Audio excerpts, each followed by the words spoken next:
به نام خداوند بزرگ.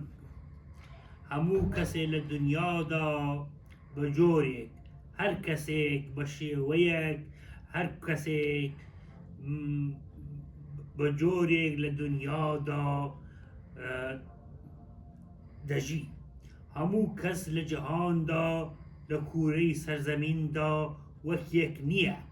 فرق و جیاوازی بینی زندگی مرو و بشر و انسانکان زور فریه.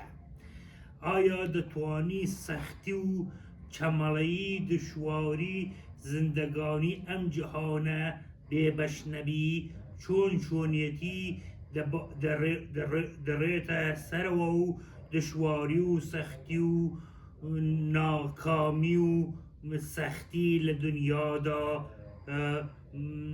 همچنین لخوشی و شادی و شادکامی بش نبی.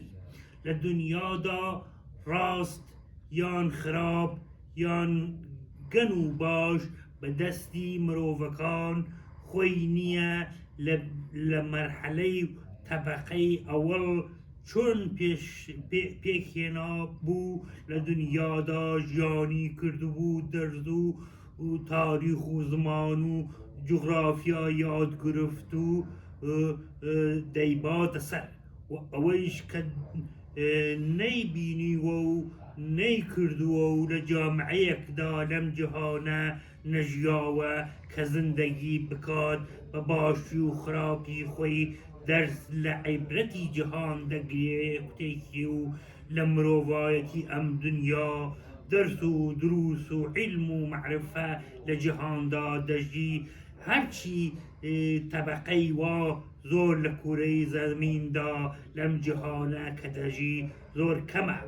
باشی و خراوی لجهان دا انسان خوی بدستی خوی نیه، بدستی زمان و تاریخ و عولمه سیاست و زندگی و جیر یک پرچمه که الام دنیا کردویتی یا ایبات سره.